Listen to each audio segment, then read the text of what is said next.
Brilliant. Thank you, Artin, and good evening and assalamu alaikum, everyone. Thank you so much for joining us and welcome to the Labour Against Racism and Fascism call on ending institutional Islamophobia. Just to let you know, we are recording tonight's session so that we can share it for those who aren't able to make the live event, and that'll be on Facebook as well. As I mentioned, my name is Navid, and I'm an activist with LARAF. I work on migrants' rights and the world transformed, as well as my day job being in human rights. Tonight, we're going to be discussing the Labour Party conference on ending institutional Islamophobia. We've posted the motion that we're speaking to in the chat. So if you haven't had the time, please do take a look when you can. And we're really lucky to be joined by two really brilliant speakers, Nazanin Masumi and Nabila Molana, to take us through why this motion deserves our support. We're going to be exploring the structural violence that relies on demonizing Muslims, from prevent to border violence, incarceration, Schedule 7, imperialist wars, and denial of refugee safety. We'll also be discussing the need for ethical foreign policy that acts against imperialism and international violence, from destabilizing coups to settler colonialism, from Latin America, Western Sahara, Tigray, Kashmir, and Palestine, and oppose the racism that results from and justifies these wars. If you have any questions, please feel free to post them throughout the discussion in the chat box, in the Zoom chat box, or if you are on the Facebook stream, there's a little chat function there where you can post questions. We might do a formal Q&A at the end, but feel free to post questions throughout, and I'll pose them to the speakers where we have time. And I'm also inviting both speakers to pick up on each other's points if they wish to do so during the discussion. So to kick off the discussion, we have, as I mentioned, Nazanin Masumi, an academic, an author and co-convener of the British Sociological Association Race and Ethnicity Study Group, quite a mouthful there. Nazanin works for the University of Exeter as a lecturer and a British Academy postdoctoral fellow researching prevent and higher education. And she's also co-author of the Transnational Institute report, Leaving the War on Terror, which we've referenced in our motion and will be the focus of Nazanin's talk. So over to you, Nazanin.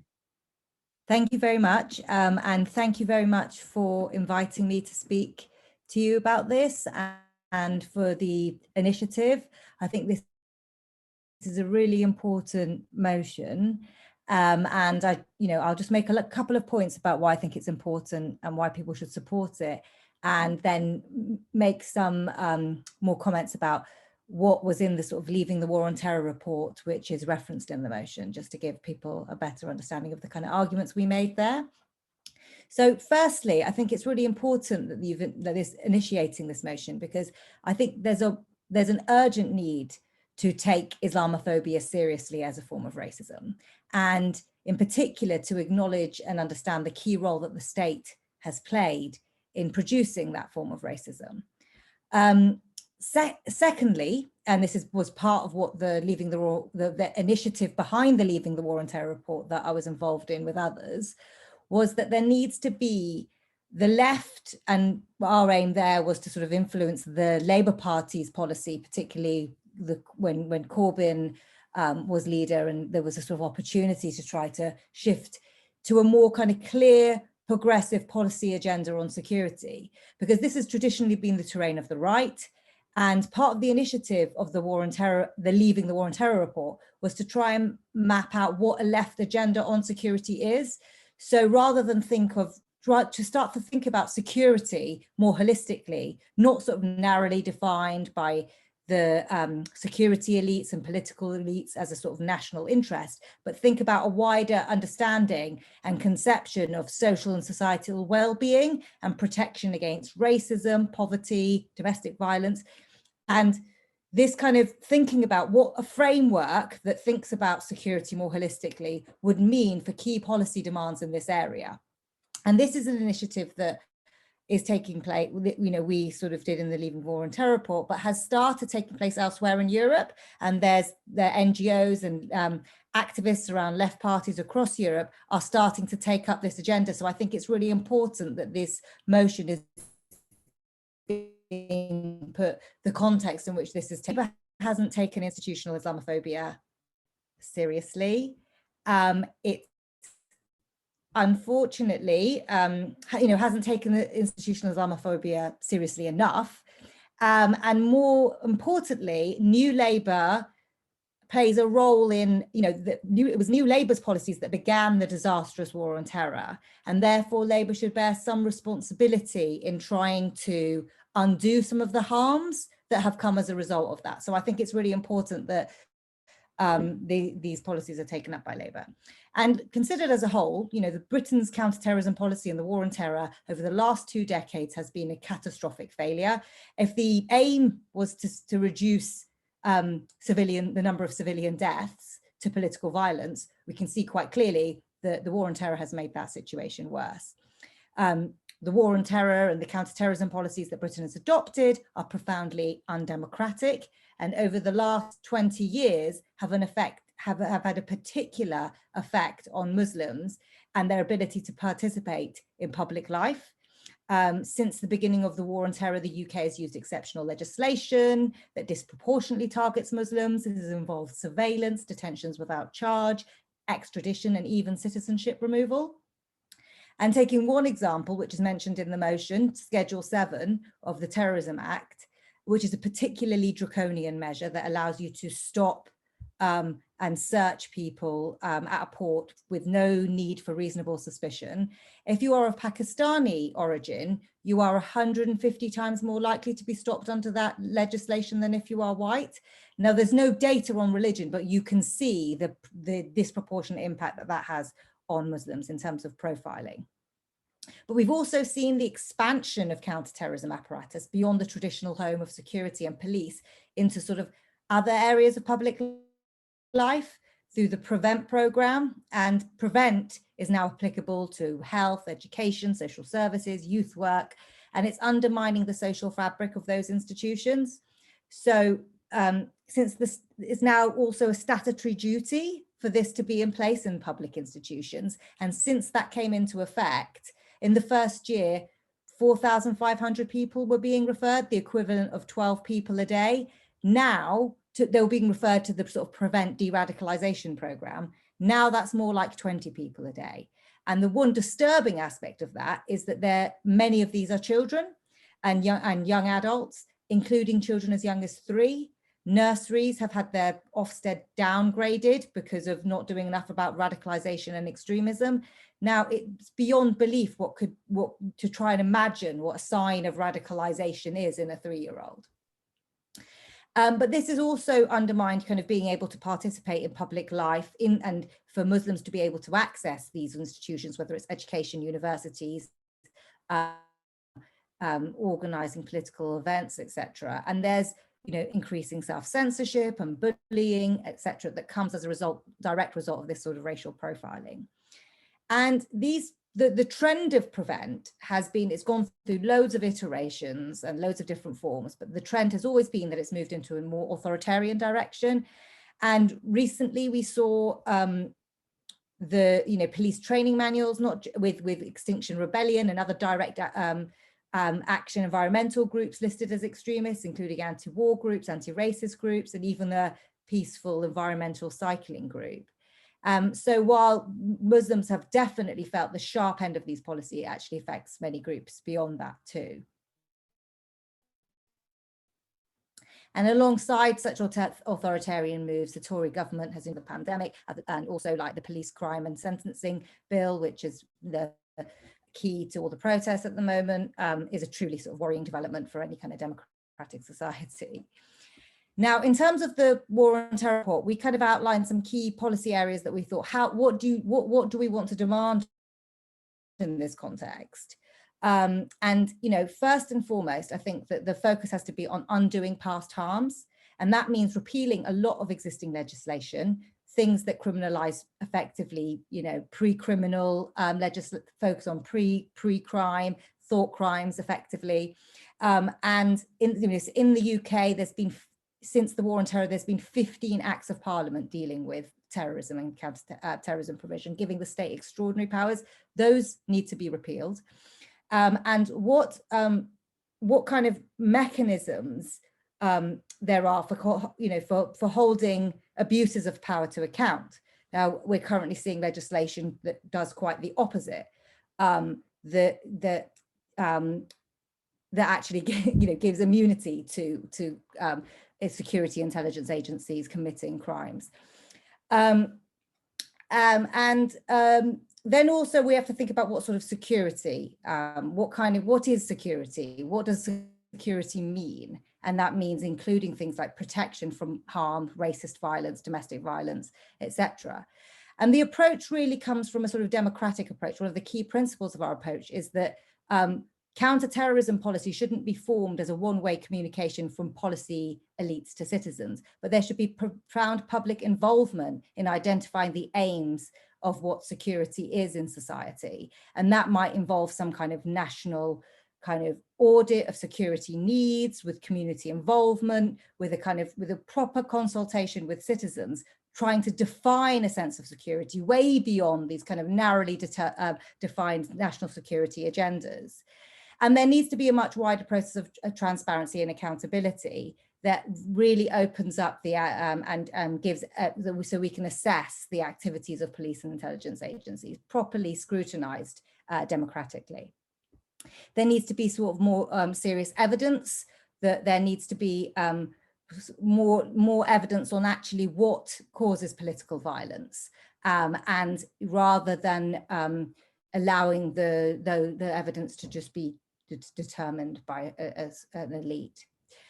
Also, the key thing is about an ethical foreign policy. It's about centering peace and human rights into policy. The military actions of the War on Terror have had disastrous consequences for the regions affected and for Britain. And the UK should, commit to ending involvement in any unilateral military interventions. And, there needs to be some account of looking at the kinds of human rights abuses that have taken place and trying to, not some sort of whitewash inquiry, but really full examination of these abuses and some kind of accountability held for those. I'll leave it there unless I want me to talk for longer. I don't want to talk too long. I'm not sure if I've extended my time or not. You didn't extend your time, and that was really useful.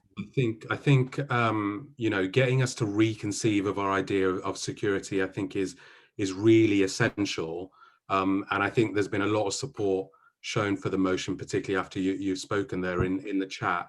One thing I kind of wanted to ask is that you spoke really powerfully about the people who've been currently caught up within this kind of racist conception of security that targets and profiles Muslims and minorities. Has there been any accountability for the harms that have been caused by this system? In terms of prevent? Yeah, I mean, I'm thinking, you talked about repeal of the current legislation and kind of moving to a different conception of security, but how do we, compensate those who've been harmed under this present system? Yeah, I mean, the short answer is no, there hasn't been any mechanism of accountability. In terms of the current mechanisms for accountability of harms caused, I mean, if you take something like prevent, the difficulty with something like prevent is that it's a pre-crime. So you actually have less rights than if you were to have committed a crime. So it's like if you're accused of a crime, you're presented with some charges that you can answer to, and then you can have legal representation for, etc. So one example is the way that children are treated under the Prevent programme. If you're accused of a crime and you're a child, you would have a responsible adult with you if you were questioned by any law enforcement agents. However, children are being pulled out of classrooms and are being questioned by Prevent officers without the presence of their parents or any responsible adult. So built into these counterterrorism initiatives is a lack of accountability and a lack of transparency. The availability of evidence, things like secret trials, there's no place for this sort of thing in any kind of democratic society. So quite a lot needs to be done in order to be able to get to a situation where that kind of accountability takes place. So we're talking about spreading the process of accountability to, beyond the current existing mechanisms, to Parliament, to allow public to have some involvement, to scrutinise the behaviour of in intelligence agencies and security services. Currently, the evidence isn't available. We can't even assess the activities of what they do. So, a lot more needs to be done in order to do that. Yeah, brilliant. Thank you for that, Nazanin. It's such a grim kind of scenario that you're painting there. So the urgency of making sure this motion is adopted is even higher. We're now going to hear from Nabila Milano, who can speak really well to being on the receiving end of Islamophobia within the UK. Nabila is an elected student rep on the Young Labour National Committee and the former co-chair of Sheffield Young Labour, and also a part of the brilliant Acorn Union, which we should all be supporting. And as I mentioned, Nabila is going to be focusing on her lived experience of being a Muslim within the UK. Over to you, Nabila. Hi, everyone. Thank you for the invite to speak today, Nav. So every time I do a talk on Islamophobia, I sort of tend to pull up facts and figures. How many people have experienced Islamophobia in universities, workplaces, the Labour Party, and all that kind of data. And today, like Nav mentioned, I thought I'd give you snippets of some of my own experiences. So at university, I wasn't necessarily the most vocal student in my class. And yet on my law degree, when we were discussing the law surrounding terrorism, I had the whole class turn to me and look at me, because they wanted to know what I thought about it, what was the Muslim girl's hot take. And it was on the same module that I was actually petrified to do the research for my essay, because, why else would a Muslim be Googling different aspects of terrorism if they weren't going to become a terrorist themselves? And I knew of the prevent policy, and I just didn't want to be its next victim. My next one was about Brexit, which is, always everyone's favourite topic. So no matter how you voted on Brexit, or why you voted that way, I think the reality of it is that it was a very divisive vote, and for a lot of people it was motivated by xenophobia. And I remember the day after the results, that the vote was announced, I got onto the bus to hear the comments of, "Oh, I can't believe they're still here." And I'm not sure how many people remember Punish a Muslim Day from a few years ago, but on Punish a Muslim Day, my mother and I came home after work, and we found a man waiting outside our house with a knife. So to essentially cut a long story short, we got into the house safely, and, as you do, we called the police. Now, we're the only Muslim family in the neighbourhood, and yet we were told over the phone that it was completely random that happened to us. They don't really understand why it was outside our house. There was no visit, no check-in, no offer of support. And, I have plenty more stories that I could share. Some of them, from when I was quite young, when I was a child, and some of them obviously when I was much older and I was a visibly Muslim woman who wore a headscarf. And, thinking of some of them, I'm actually quite grateful that I'm still here to share them. But as we all know, none of these stories are unique, and none of them sort of exist in a vacuum. All these stories, just like the stories of thousands of other Muslims like myself, are a culmination of bad laws, ineffective policies, and the upholding of systems that are intentionally Islamophobic. And I think it's really important when we have these conversations about Islamophobia, when we talk about people's experiences, that we understand that, it's not a case of just a few bad apples in the basket. it's actually a case of the basket wasn't made to protect people like me. And, you know, we know that policies alone aren't the solution, but I strongly believe that this policy on tackling institutional Islamophobia, and not just Islamophobia as a surface level manifestation that supposedly comes out of nowhere, like, I think this policy is a huge step in the right direction. And I don't think it's, you know, a problem that we can sort of attribute to the Conservative Party alone, and completely wash our hands off it. And, you know, I really hope that comrades will join me in making sure that this policy is voted in at conference. So I just wanted to keep it quite brief in case anyone had any questions, but I'm also aware that sharing experiences can sometimes be quite heavy, so I didn't want to go into too much detail. But I hope that gives you some sort of idea of why I'm really, really relieved that this policy has come forward, but also, you know, very happy to throw my weight behind it, and I hope that others will join me in doing the same. Thank you, Nabila. And yeah, that's so hard to share that kind of personal testimony on something so difficult. So we're really grateful to you. I think, you know, the fact of you saying you're grateful to be here today to share this, I think is a really depressing, I mean, we're also grateful, but depressing that, you know, this is something we need to hear from. And I think, you know, the analogy you gave about the basket not being designed to protect you, I think is one that will resonate, and there's a lot of solidarity for your experiences. Just before we kind of move on, I just wanted to ask, without obviously, you know, the focus of the motion is obviously tackling that institutional Islamophobia, which you rightly pointed out is the basket, right? So we need to tackle that.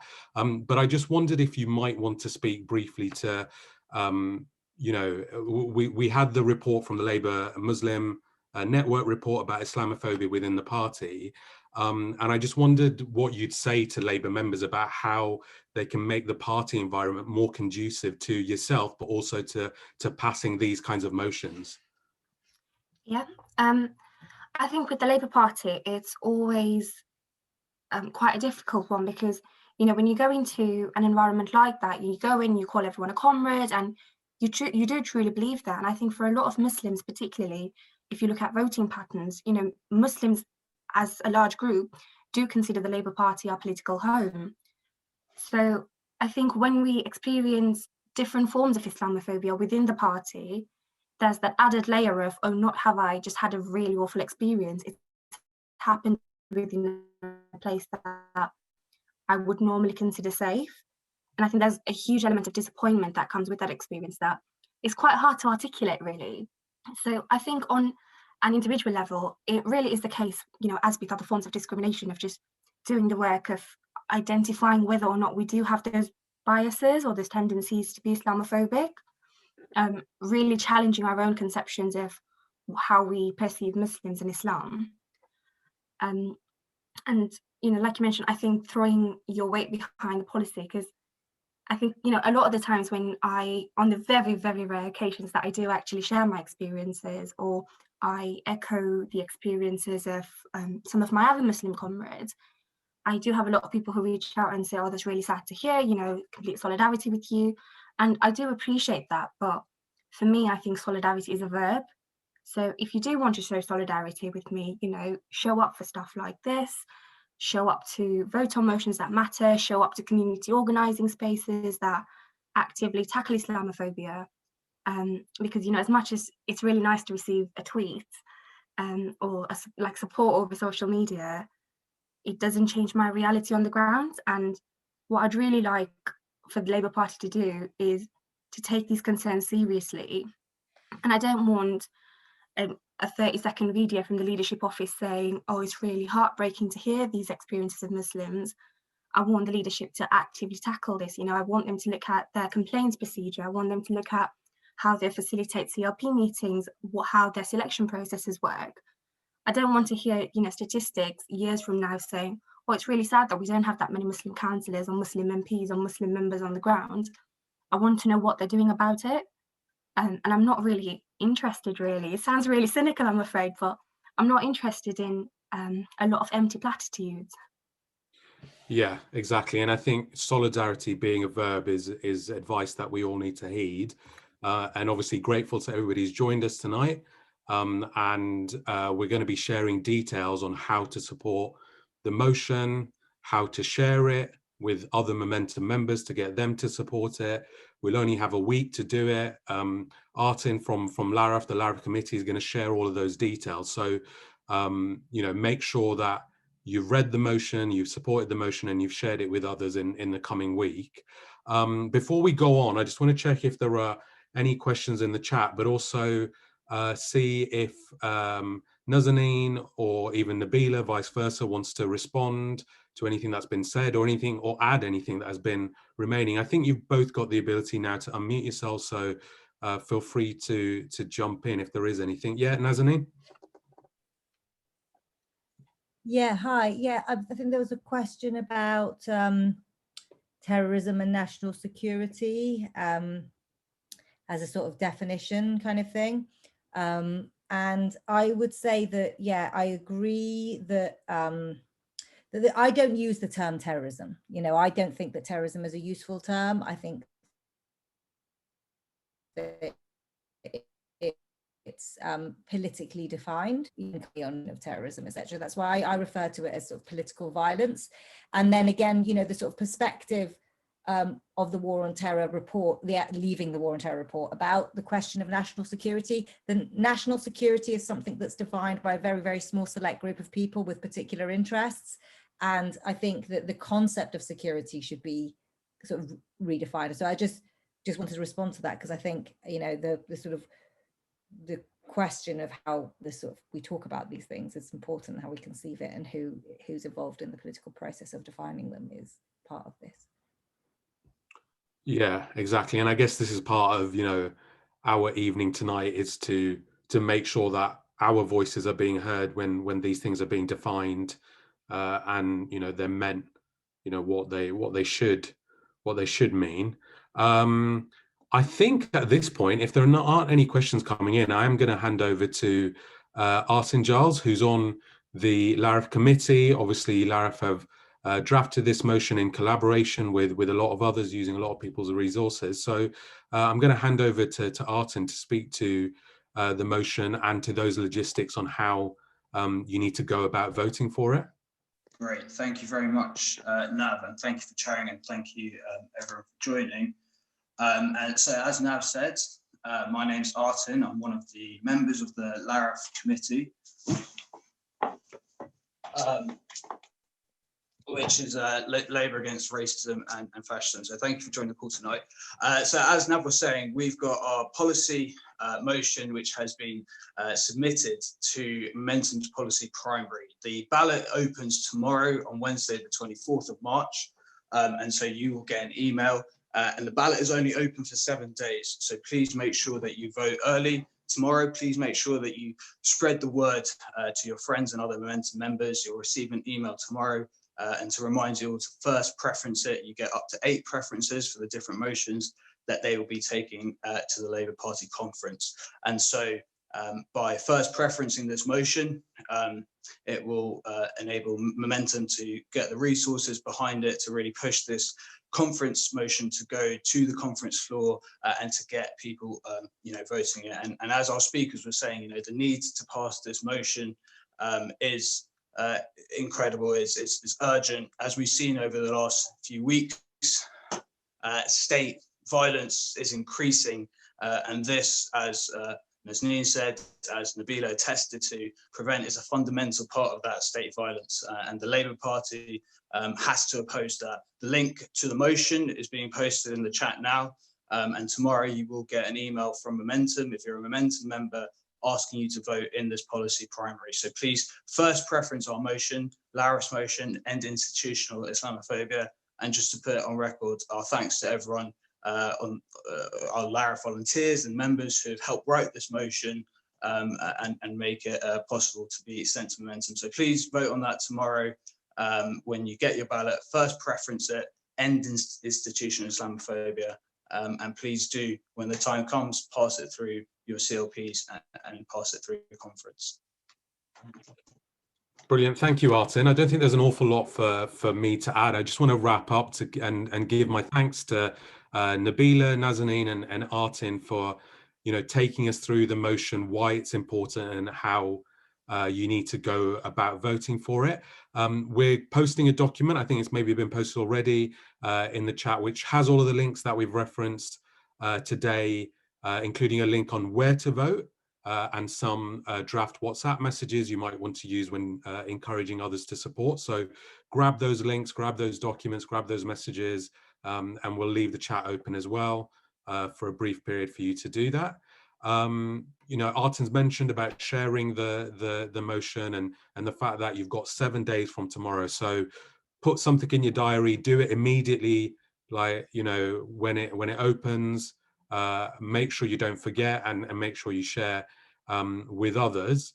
And yeah, if people want to support us, make sure you do so on Twitter, on Facebook. I think this video will be on Facebook as well. So share this video if people haven't been able to attend and you want them to understand why this is a really important motion. And lastly, don't forget to join our mailing list if you're not on it already. I think maybe a way to join that mailing list is being shared in the chat. And thank you again. Solidarity and fingers crossed we get this motion onto the conference floor. Thank you.